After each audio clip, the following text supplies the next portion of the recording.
మా latest videos కోసం మా ఈ తెలుగు న్యూస్ ఛానల్ సబ్స్క్రైబ్ చేసి గంట సింబల్ యాక్టివేట్ చేసుకోండి. 2025 మార్చి 30న శ్రీ విశ్వవసునామ సంవత్సరం ఉగాది పండుగ రాబోతుంది. అంటే తెలుగు నూతన సంవత్సరం ప్రారంభమవబోతుంది. చైత్రశుద్ధ పాడ్యమి రోజున ఉగాది పండుగ వస్తుంది. అయితే ఈ ఉగాది పండుగలోపు ఈ కథలు వింటే చాలు, ఈ వీడియో చూస్తే చాలు, మీ దశ తిరిగిపోతుంది, కష్టాలన్నీ కూడా పోతాయి, రాజయోగం పడుతుంది. అంతేకాదు ఉగాదిలోపు ఈ కథను వింటే సంవత్సరం అంతా కలిసి వస్తుంది, సంవత్సరం అంతా ధనం వస్తూనే ఉంటుంది. కొత్త సంవత్సరంలో మీకు కష్టాలు రాకుండా ఉంటాయి, ధనానికి లోటు అనేది రాకుండా ఉంటుంది, పట్టిందల్లా బంగారం అవుతుంది, అపార ఐశ్వర్య యోగం కలిగి మీరు అపర కోటీశ్వరులుగా మారిపోతారు. పాపాలన్నీ కూడా పోతాయి, కోటి జన్మల పుణ్యం వస్తుంది, అష్టైశ్వర్యాలు సిద్ధిస్తాయి, పట్టిందల్లా బంగారం అవుతుంది, మీకు అన్ని శుభాలే జరుగుతాయి. ఎంతో అదృష్టం ఉన్నవారే, ఎంతో పుణ్యం చేసుకున్న వారే ఈ కథలను వినగలుగుతారు. ఫ్రెండ్స్, కథలను వినే ముందు కామెంట్ బాక్స్లో జై శ్రీమన్నారాయణ అని కామెంట్ చేయండి. అలాగే ఈ వీడియోకి ఒక లైక్ కొట్టి మా ఛానల్ని సబ్స్క్రైబ్ చేసుకుని మాకు సపోర్ట్ చేయండి. ఉగాది పండుగ వచ్చేలోపు అసలు ఉగాది పండుగ ఎందుకు జరుపుకుంటారు? ఆ రోజు బ్రహ్మ ఏం చేశాడో తెలిపే ఈ పురాణ కథను వింటే చాలు, సకల పాపాలు పోతాయి, కోటి జన్మల పుణ్యం వస్తుంది, సకల శుభాలు కలుగుతాయి. పూర్వం సౌనకాది మహామునులు ఉగాది పండుగ గురించి అడిగి తెలుసుకోవటం కోసం సూతుడిని ఇలా అడిగారు.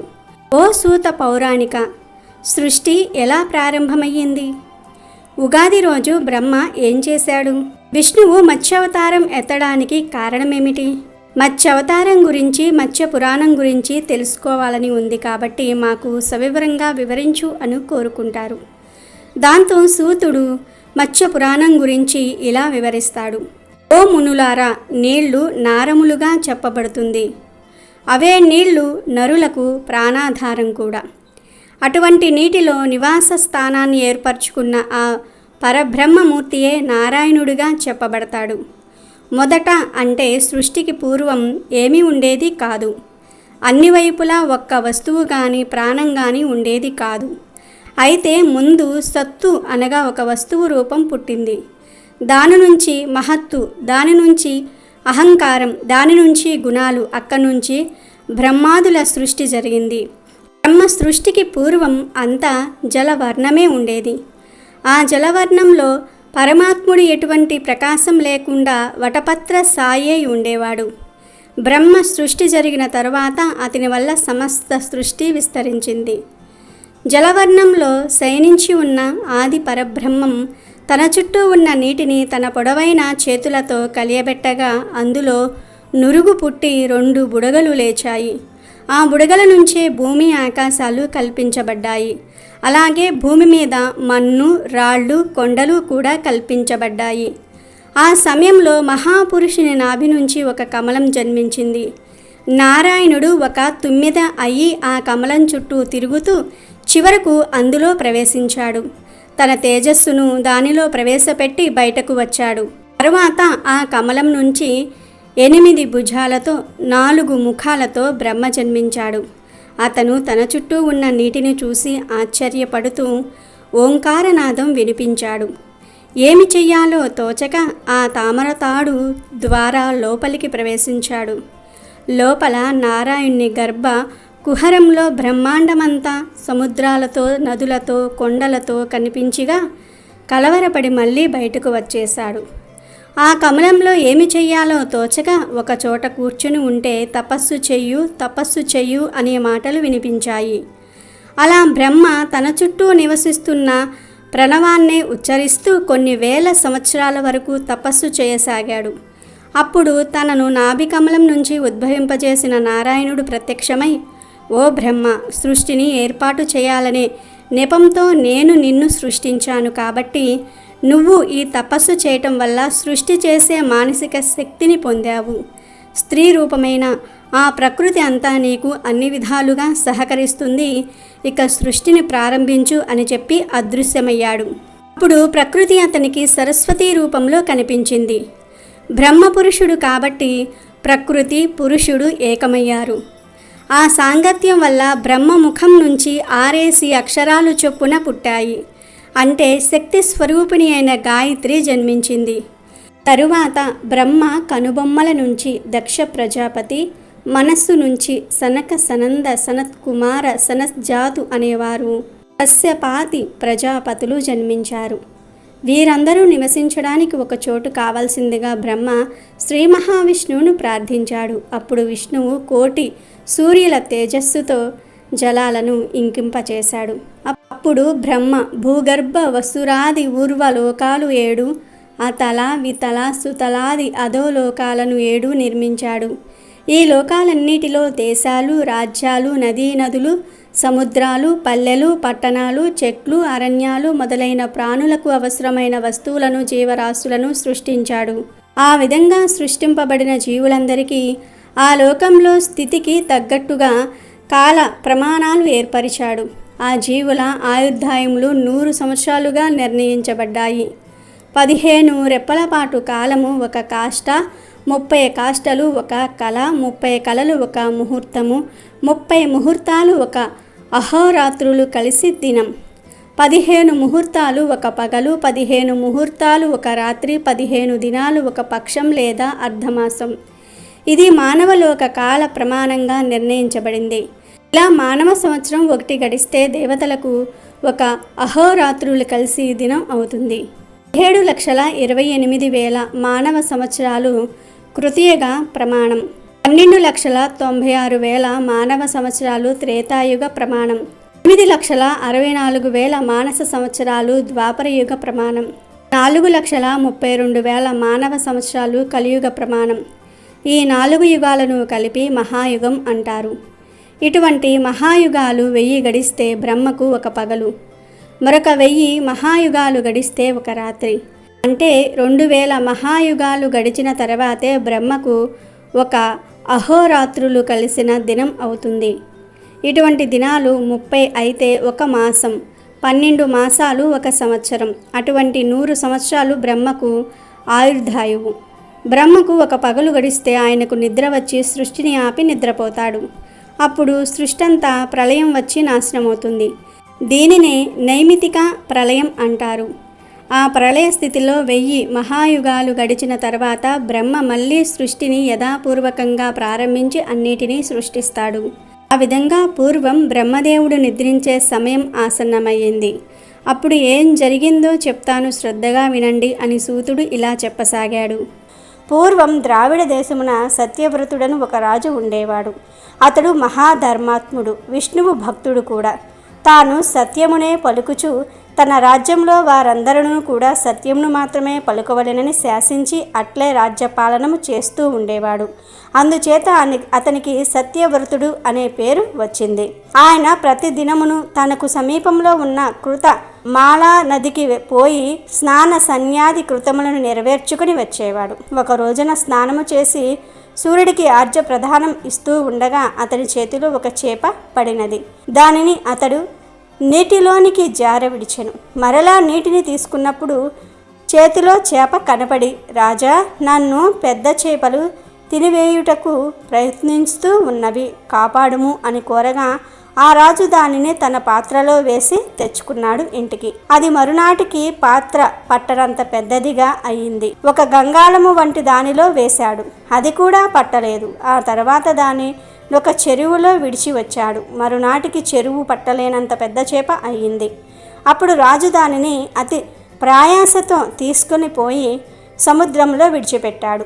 అప్పుడు ఆ చేప రాజుతో, ఓయి సత్యవ్రత, నేను శ్రీమన్నారాయణుడను, మత్స్యావతారమెత్తి ఉన్నాను.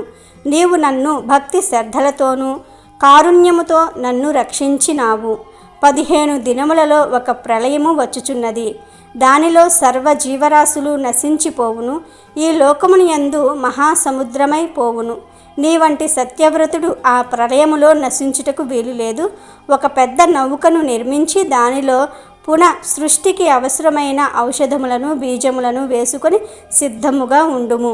నీతో పాటు 7 ఋషులు కూడా నౌక ఎక్కుతారు. మిమ్ము అందరినీ నేను ఆ మహాసముద్రంలో మునిగిపోకుండా పడవ త్రాటిని నా నోటితో కరిచిపెట్టి లాక్కొని పోవచ్చు ప్రళయము పరిసమాప్తించు వరకు మిమ్మల్ని రక్షిస్తాను అని చెప్పాను. అప్పుడు సత్యవ్రతుడు పరమానందము చెంది అన్నయు సిద్ధము చేసుకొని ఆ దిన ప్రళయము వచ్చుటకై ఎదురు చూచుచూ ఉండెను.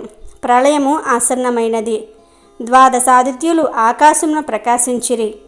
ఆ ఎండలకును ఆ వేడికిని తట్టుకోలేక భూత జాల మంతమయును నిప్పులతో వేసిన తిలల వలె మలమల మాడిపోయిరి. అగ్నిహోత్రుడు విజృంభించి తన ప్రతాపమును చూపసాగెను.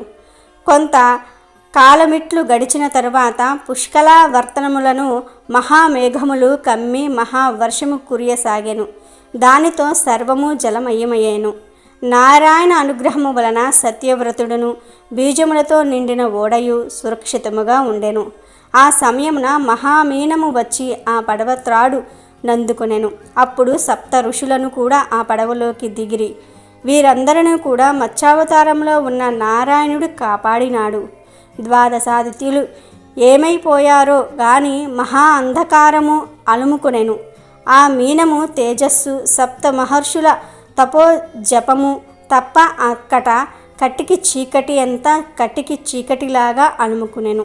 ఆ పడవను అట్లు ప్రళయాంతరము వరకును కూడా అనగా బ్రహ్మ తిరిగి నిద్ర లేచు వరకు మహామత్స్యము కాపాడుతూ వచ్చెను. అంటే మత్స్యావతారంలో ఉన్న శ్రీ మహావిష్ణువు ఆ పడవను కాపాడుకుంటూ వచ్చాడు.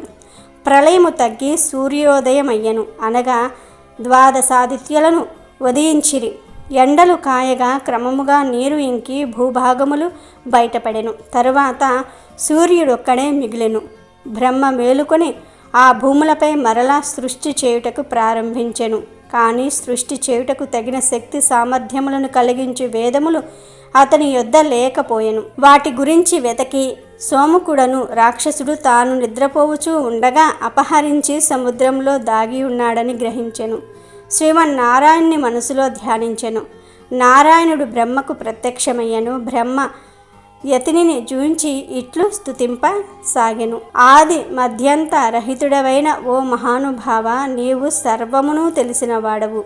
నీ వలననే ఈ లోకములన్నీ కూడా పుట్టుచు పెరుగుచు తుదకు నశించుచూ ఉన్నవి. నీ స్వరూపమును నీ మహిమమును గ్రహించుటకు మేమెంతటి వారము. సర్వ చరాచర సృష్టి ఎందును నీవు నిలిచి ఉండి చైతన్య మొసంగడి పరమాత్ముడవు. నీకు తెలియని విషయమేమీ ఉన్నది? అయినను విన్నవించుచూ ఉన్నాను, చెప్పుతూ ఉన్నాను, అవధరింపుము. నేను నిద్రకు ఉపక్రమించిన సమయము చూసి సోముకుడను ఒక రాక్షసుడు నా వద్దనున్న వేదములను అపహరించి మహాసముద్ర గర్భంలో దాగి ఉన్నాడు. వేదములు నా దగ్గర లేకపోవుట చేత సృష్టి చేయు సామర్థ్యము నాకు లేకపోవుచున్నది.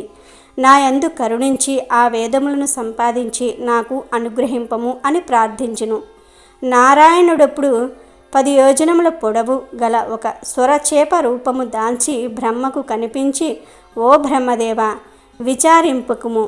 నేను ఈ మహా మత్స్యావతారుడనై వెళ్ళి సముద్రంలో ఎక్కడ ఉన్నను ఆ సోమకుణ్ణి వెతికి పట్టుకుని చంపి వేదములను తెచ్చి నీకు అప్పగిస్తాను అని సముద్రంలోనికి వెళ్ళి వెతకసాగాను. సోమకురుడు వేదములను అపహరించి అవి ఏవో తినేడి పదార్థములు అనుకుని మిరింగివేశాను. కానీ అవి అతని ఆకలి తీర్చలేదు. ఆహారమునికై వెతుకుచూ ఉండగా మత్స్యరూపుడైన నారాయణుడు అతనికి కనిపించెను. అచ్చటికి వచ్చెను. ఈ చేప తనకు ఆహారంగా వచ్చినది చాలా బాగున్నది తలచి ఆ రాక్షసుడు దీనిని మృంగుటకై వచ్చెను. మత్స్యము అతని ఎదురుగొనెను. రాక్షసుడు మహాబలవంతుడే గనుక వాడును యుద్ధమునకు సిద్ధమయ్యెను. వారిద్దరి మధ్య చాలా కాలము మహాసంగ్రామము జరిగెను. దానవుడు గదా ఘాతకంతో మత్స్యమును నొప్పించుటకు ప్రయత్నించెను. కానీ విష్ణువు ఆ దెబ్బను తప్పించుకొని తోకతో నీటిని బాదెను. ఆ దెబ్బకు సముద్రపు నీరు 1 యోజనము ఎత్తు వరకు ఎగిరెను. దానితో పాటు సోమకురుడను యోజనము కూడా పొడవున ఎగిరి పడెను. సోమకుడు కూడా చాలా ఆగ్రహము కలవాడై మత్స్య రూపమును 2 చేతులతో బట్టి పీడించసాగెను. మత్స్యము ఆ పట్టు విడిపించుకుని తన వాడి అయిన కొరలతో ఆ రాక్షసుని చీల్చి చెండాడెను. అతని కడుపును చీల్చి అందున్న వేదములను ఒక దక్షిణావ్రత శంఖమును తీసుకుని బ్రహ్మదేవుని వద్దకు వచ్చి వేదములను అతనికి ఇచ్చి ఆ శంఖమును తాను ధరించెను. వేదములు ఇచ్చిన తరువాత బ్రహ్మతో, నాయన సోమకుడు మిరింగుటచే వేదములు కొన్ని శిథిలమైనవి. నీకు జ్ఞాపకమున్నంత వరకు వీనిని శిథిల రూపము పూర్వము వలె చేసి స్మరించని చోట ప్రణవముతో పూర్చించి సమగ్రంగా చేయము అని చెప్పి అదృశ్యుడైను. ఆ విధంగా బ్రహ్మదేవుడు చైత్రశుద్ధ పాడ్యమి రోజు అంటే ఉగాది రోజు వేదాలను తీసుకుని సృష్టి చేస్తాడు. ఆ విధంగా మత్స్యావతారం ధరించి శ్రీ మహావిష్ణువు సోమకుడిని సంహరించి వేదాలను బ్రహ్మకు అప్పగించిన సందర్భంగా ఉగాది ఆచరణలోనికి వచ్చిందని సూతుడు సౌనకాది మహా ఋషులకు వివరిస్తాడు. ఆ ఉగాదిలోపు మార్కండేయ పురాణంలోని ఈ పవిత్ర కథను వింటే చాలు అదృష్టం మీ తలుపు తడుతుంది. ఇక మీకు అన్ని శుభాలే జరుగుతాయి. పూర్వం ఒకప్పుడు వ్యాసుడు అనగా మార్కండేయుడు మొత్తం భారత కథను జైమినికి వినిపించాడు. అయినా కూడా అతనిలో కొన్ని సందేహాలు మిగిలిపోయాయి. దాంతో జైమిని వ్యాసుడి దగ్గరకు వెళ్ళి, మునీంద్ర, భారతం విన్న తర్వాత కూడా నాకు కొన్ని సందేహాలు ఉన్నాయి, వాటిని తీర్చు అని అడుగుతాడు. అప్పుడు వ్యాసుడు, నాకు తపస్సు చేసుకోవలసిన సమయం ఆసన్నమయ్యింది. నేను చెప్పలేను. నువ్వు కావాలంటే వింధ్యా పర్వతాల మీద నివసిస్తున్న పింగాక్ష, నిబోధ, సుపత్ర, సుముఖములు అనే 4 పక్షులు ఉంటాయి. వాటిని అడిగి నీ సందేహాలను తీర్చుకో అని సమాధానం చెప్తాడు. జైమిని దానికి సమాధానంగా, ఓ మునివర్య, ఈ పక్షులేంటి? అవి మాట్లాడడం ఏమిటి? మహాపండితుల్లాగా వారు నా సందేహాలను తీర్చటం ఎలా అని అడుగుతాడు. దానికి మార్కండేయుడు, జైమిని పూర్వం దుర్వాసుడు మహర్షి మహా తపస్సు చేసుకుంటూ ఉండేవాడు. అతని తపస్సును చూసిన ఇంద్రుడు భయపడి అతని తపస్సును భంగం చేయడానికి వపువు అనే ఒక అప్సరస్సును పంపుతాడు. ఆమె తన నృత్య గాన వినోదాలతో దుర్వాసుని తపస్సును భంగం కలిగించింది.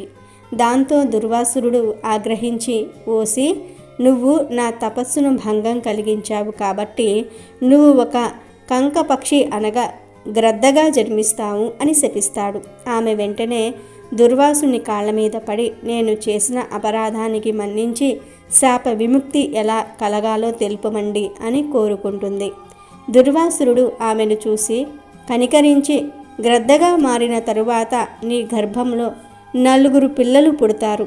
అప్పుడు అర్జునుని బాణం దెబ్బ తగిలిన తర్వాత నువ్వు మరణించి నువ్వు నిజ రూపం దాల్చుతావు. అప్పుడు స్వర్గానికి చేరుకుంటావు అని అనుగ్రహిస్తాడు. శాపం ప్రకారంగా వపువు గ్రద్దగా జన్మిస్తుంది. మందపాల పుత్రుడైనటువంటి ద్రోణుడు అనే వానితో వివాహం చేసుకొని 14 సంవత్సరాల వరకు కాపురం చేస్తుంది. 14వ ఏట గర్భవతిగానే ఉండగా భారత యుద్ధానికి వెళ్తుంది. పైనుండి గ్రద్ద యుద్ధాన్ని చూస్తూ ఉండగా అర్జునుడు ప్రయోగించిన బాణాల్లో ఒకటి వచ్చి ఈ గ్రద్దకు తగులుతుంది. అప్పుడు వెంటనే ఆ గ్రద్ద గర్భంలో ఉన్న 4 గుడ్లు నేల మీద జారిపడతాయి. అప్పుడు ఆమె, నా పిల్లలను ఆ భగవంతుడే కాపాడాలి అని ప్రార్థించి తన శరీరాన్ని వదులుతుంది. ఆ యుద్ధ సమరంలో ఒక ఏనుగు మెడలో ఉన్న గంట శత్రు సైనికుని బాణం దెబ్బతో తెగి ఆ 4 గుడ్ల మీద పడుతుంది. అలా కింద పడిన ఆ 4 గుడ్లు ఆ గంట కిందే సురక్షితంగా ఉంటాయి.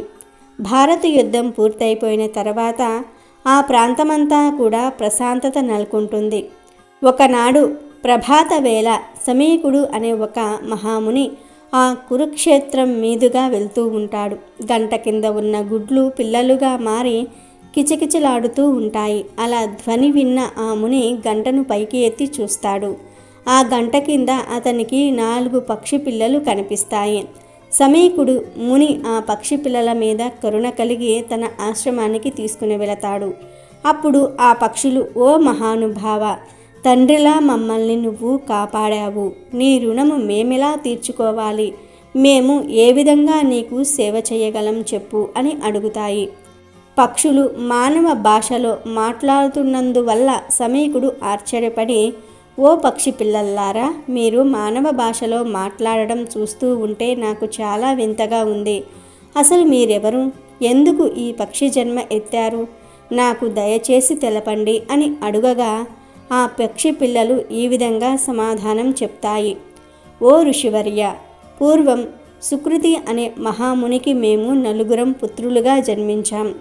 వేద శాస్త్రాలను చదువుకుంటూ మా తల్లిదండ్రులను సేవిస్తూ కాలాన్ని గడిపేవాళ్ళం. ఇలా ఉండగా ఒకరోజు దేవేంద్రుడు మా తండ్రి సత్యాన్ని పరీక్షించడానికి గ్రద్ద రూపంలో వచ్చి నర మాంసాన్ని ఆహారంగా పెట్టమని కోరతాడు. అప్పుడు మా తండ్రి, మీలో ఎవరైనా ఇంద్రుడికి ఆహారం అవ్వండి అని ఆజ్ఞాపించారు. అయితే మేము మా ప్రాణాలను దక్కించుకోవడానికి భయంతో తండ్రి ఆజ్ఞను పాలించకుండా అలాగే ఉండిపోయాం. అప్పుడు మా తండ్రి మమ్మల్ని పక్షులుగా పుట్టాలని శపించి తన శరీరాన్ని ఇంద్రుడికి ఆహారంగా సమర్పించుకున్నారు. ఇంద్రుడు మా తండ్రి త్యాగబుద్ధిని సంతోషించి మమ్మల్ని చూసి, మీరు వింధ్యా పర్వత గృహాలలో నివసించండి. జైమిని అనే వ్యాస శిష్యుడు మీ దగ్గరకు వచ్చి కొన్ని సందేహాలు అడుగుతాడు. ఆ సందేహాలను తీర్చి మీరు శాప విముక్తి పొందండి. మీరు పక్షులైన సర్వ వేదాలను పొంది ధర్మ పక్షులు, జ్ఞాన పక్షులుగా పేరు పొందుతారు అని మమ్మల్ని అనుగ్రహించి వెళ్ళిపోయాడు అని ఆ పక్షులు తమ వృత్తాంతం గురించి శమీకునికి చెప్తూ ఉంటాయి. అప్పుడు శమీకుడు, మీరు నా కోసం ఏ పని చేయవలసిన అవసరం లేదు. మీరు మీ విధిని నిర్వర్తించడానికి వింధ్యా పర్వతాలకు వెళ్ళండి అని సెలవిచ్చి వారిని అక్కడి నుంచి పంపించి వేస్తాడు. కాబట్టి ఓ జైమిని, నీవు ఆ పక్షుల దగ్గరికి వెళ్ళి నీ ధర్మ సందేహాలను తీర్చుకో అని జైమినికి చెప్పి మార్కండేయుడు తపస్సు చేసుకోవడానికి వెళ్ళిపోతాడు. జైమిని వింధ్యా పర్వతంలో జ్ఞాన పక్షులను వెతకడానికి వెళతాడు. అలా కొద్దిసేపు తర్వాత అతనికి ఆ పక్షులు కనిపిస్తాయి. ఆ పక్షులు ఆ సమయంలో వేద అధ్యయనం చేస్తూ ఉన్నాయి. అతడు ఆ పక్షుల దగ్గరకు వెళ్ళి, ఓ పక్షులారా, నేను వ్యాసుని శిష్యుడిని, నన్ను జైమిని అంటారు. మార్కండేయుడు చెప్పిన విధంగా నేను మీ దగ్గర కొన్ని ధర్మ సందేహాల గురించి అడిగి తెలుసుకోవడానికి ఇక్కడికి చేరుకున్నాను. నా సందేహాలను తీర్చండి అని అన్నాడు. ఆ విధంగా ఆ పక్షులు జైమిని ముని అడిగిన అన్ని సందేహాలకు చక్కగా సమాధానం చెప్పి జైమిని ముని యొక్క అన్ని సందేహాలు తీర్చాయి. తరువాత ఆ నలుగురు శాప విమోచనం పొంది సుఖంగా జీవించారు. అలాగే ఉగాదికి శాలివాహనుడికి ఏం సంబంధం ఉందో తెలిపే ఈ పవిత్ర కథను ఉగాదిలోపు వింటే రాజయోగం పడుతుంది, పట్టిందల్లా బంగారం అవుతుంది. పూర్వం పురందరపురంలో ఓ వర్తకుడు ఉండేవాడు. ఆ వర్తకుడు చాలా ధనవంతుడు. గొప్ప ధనవంతుడైన ఆ వర్తకుడికి 4 కుమారులు కలిగారు. కాలక్రమంలో వర్తకుడు వృద్ధుడై మరణించే సమయం ఆసన్నమైంది. అయినా ఆ వర్తకుడు తన 4 కుమారులకు సంపదలను పంచి ఇవ్వలేదు అని మరణించే ముందు తన 4 కుమారులను పిలిచి మూతలు బిగించి ఉన్న 4 పాత్రలను ఇచ్చి వాటిని తాను మరణించాక మాత్రమే తెరిచి చూడమని, వాటిలో ఎవరు ఏ పని చేయాలో నిర్దేశితమై ఉందని చెప్పి వర్తకుడు మరణించాడు. తండ్రి మరణించిన తరువాత అతడి కుమారుడు తండ్రి ఇచ్చిన పాత్రలను తెరిచి చూశారు. మొదటి పాత్రలో మట్టి, రెండో దానిలో బొగ్గులు, మూడో దానిలో ఎముకలు, నాలుగో దానిలో తవుడు మాత్రమే కనిపించాయి. దాని అర్థం వారికి తెలియక అప్పటి రాజైన విక్రమార్కుడి దగ్గరకు వెళ్ళి విషయమంతా చెప్పారు. విక్రమార్కుడికి కూడా ఆ పాత్రల విషయం బోధపడలేదు. ఆ 4 కుమారులు ఏమిటి ఈ పరిస్థితి అని ఆలోచించి ప్రతిష్టానపురం వెళ్ళి అక్కడున్న వారిని అడిగారు. కానీ ఎవరూ చెప్పలేకపోయాడు. అయితే వారికి ఒక బాలుడు తారసపడ్డాడు. ఆ బాలుడు ఓ వితంతువు కుమారుడు. అయితే ఆమెకు నాగరాజు తక్షకుడి వల్ల గర్భం వచ్చింది.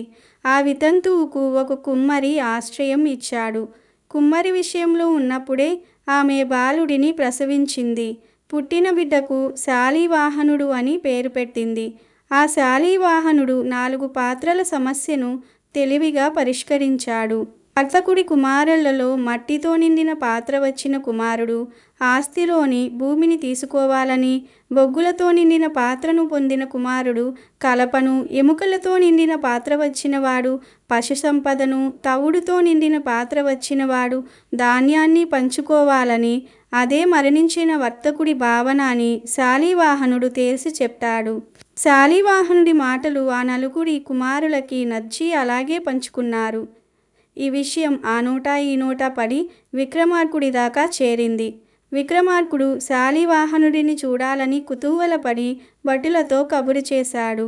అని శాలివాహనుడు భటులతో తాను రానని, ఏనాటికైనా విక్రమార్కుడే తన దగ్గరకు రావాల్సి ఉంటుందని అన్నాడు. ఆ విషయాన్ని భటులు విక్రమార్క మహారాజుకి చెప్పారు. దాంతో విక్రమార్కుడికి కోపం వచ్చి శాలివాహనుడిని సంహరించడానికి చతురంగ బల సమేతుడై వెళ్ళాడు. ఈ విషయం తెలుసుకున్న శాలివాహనుడు మట్టితో సైనికుల బొమ్మలు వేసి ప్రాణం పోసి విక్రమార్కుడి మీదకు పంపాడు. ఇద్దరి మధ్య భీకరంగా పోరు సాగింది. చివరకు శాలివాహనుడు సమ్మోహన శస్త్రాన్ని ప్రయోగించి విక్రముడి సేన అంతా నిద్రపోయేలా చేశాడు. విక్రముడు వాసుకి అనే నాగరాజును ప్రార్థించి తన సేనలకు మెలకువ వచ్చేలా చేశాడు. ఇలా శాలివాహన విక్రమార్కుల యుద్ధ సమయంలో ఎవరి విజయము తేలనప్పుడు ఆకాశవాణి వినిపించింది. ఆ ఆకాశవాణి ఇలా పలికింది: నర్మదా నదికి ఉత్తర దిక్కున ఉన్న ప్రాంతాన్ని విక్రమార్కుడు, దక్షిణ దిక్కు ఉన్న ప్రాంతాన్ని శాలివాహనుడు ఆలించమని ఆకాశవాణి చెప్పింది. తరువాత శాలివాహనుడు, విక్రమార్కుడు ఇద్దరు యుద్ధాన్ని విరమించారు. అలా శాలివాహనుడు ఒక శకానికి స్థాపకుడయ్యాడు. ఆ శకస్థాపన జరిగింది చైత్రశుక్ల పాడ్యమి నాడని ఆ అపూర్వ ఘట్టాన్ని స్మరించుకుంటూ ఉండేందుకు అనంతర కాలంలో ఉగాది ఆవిర్భవించిందని ప్రచారంలో ఉంది. అలాగే తెలుగు సంవత్సరాలకు ఆ పేర్లు ఎలా వచ్చాయో తెలిపే ఈ కథను ఉగాదిలోపు ఎవరైతే వింటారో వారికి సకల ఐశ్వర్యాలు సిద్ధిస్తాయి, దేనికి లోటు రాదు. నారద మహాముని ఓసారి విష్ణుమాయ వల్ల స్త్రీగా మారి ఓ రాజును పెళ్లాడతాడు. వారికి 60 మంది పుత్రులు జన్మిస్తారు. ఓసారి ఆ రాజు తన పుత్రులతో యుద్ధానికి వెళితే అంతా చనిపోతారు. అప్పుడు నారదుడు విష్ణువుని ప్రార్థిస్తాడు. నారదుడిని విష్ణువు కరుణిస్తాడు. నీ పిల్లలు 60 సంవత్సరాలుగా కాలచక్రంలో తిరుగుతుంటారు అని వరమిస్తాడు. అవే మన తెలుగు సంవత్సరాలుగా ప్రస్తుతం వాడుకలో ఉన్నాయి. కాబట్టి ఉగాదిలోపు ఈ కథలు వింటే చాలు, ఈ వీడియో చూస్తే చాలు. దశ తిరిగిపోతుంది, కష్టాలన్నీ కూడా పోతాయి, రాజయోగం పడుతుంది.